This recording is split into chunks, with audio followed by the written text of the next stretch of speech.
Ayun mga kabukiw, tingnan nyo. Ang laki nung ipot sa balikat ko. Lang yung ibon na yan. Pinaiyak na ng ibon na. Ayun o. Kain daw. Ayun, laki ng kain nyo. Yung ibon nyo, no?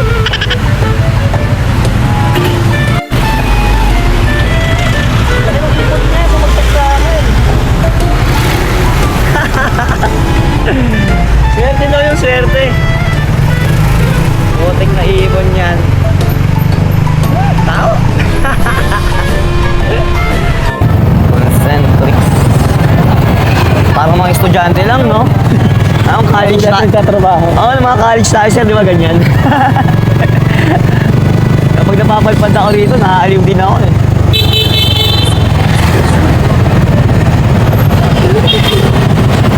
Ikot tayo, ikot.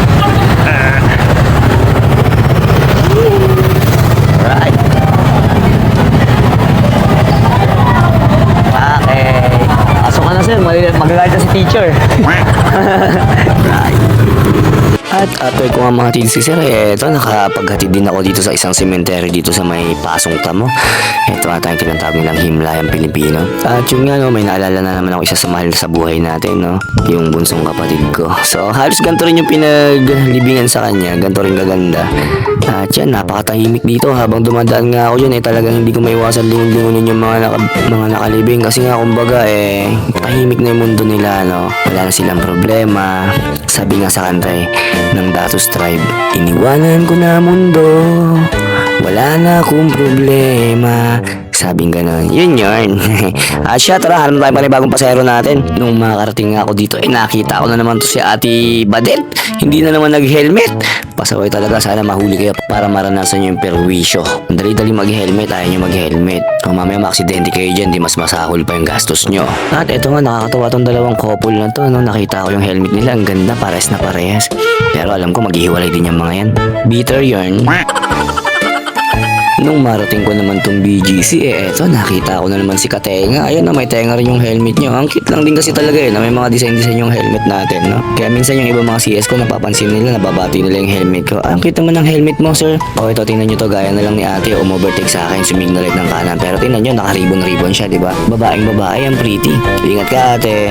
After ko makita si ating naka-ribbon, eto, pinasyalan ko muna yung laruan ko kasi baka mamaya kinakalawang na, nag-uulan pa naman na. Kaya eto, dinaanan ko muna. Bala ko sana mo nung linisan kaso wag na. Nakakatawa, luwang ng parking lot niya, no? Pero tsaka ako napapali pa rin yan kapag kamura na yung gas. O siya, tara, ano ba tayong pasayro natin? After kong pinasyalan yung laruan ko, eto, nakita ako si Kuya Jerry, bit-bit na yung mga foam niya kasi nga, layo niya, Cavite pa.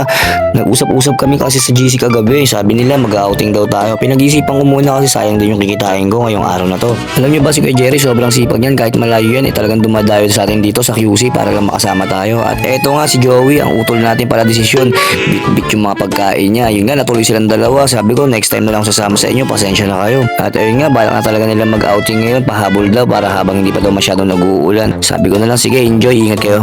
Dito naman nga ay nakarating ako sa mga bentahan ng bulaklak at nung mapansin ko yung helmet ni ate, may bulaklak na ano ba yung tawag dyan? Sa ibon na may bulaklak. Ang cute no? Kulay pink pa naman. At ayun nga, bigla na lang sila nagmadali, mamamalengke pa daw sila kasi magluluto na sila pananghalian nila. At nung makarating naman ako dito, nakita ko to si Maricel, ayun, may tenga rin yung helmet niya. Talagang dumadami na kami sa kalye, no? Kaya minsan, pag may nakikita akong ganyan, sinesenyasan ko na lang, hinahawakan ko yung tenga ko. Kung minsan yung tenga nila, tapos nagtatawanan na lang kami. At eto, makikita nyo naman si Kuya Juning, ayan, no? May ano rin yung ano niya, helmet niya, may sungay-sungay ba? Ay, hindi, may tenga rin. Ayan, kung makikita nyo si Kuya Juning, may tenga rin yung tenga niya, no? Ano daw? O siya, sige, uwi na ako. At maraming salamat sa nakatapos ng video na to. Ingat kayo palagi, palagi mag-ingat. Always fit and healthy, mabuhay kayo. Babush!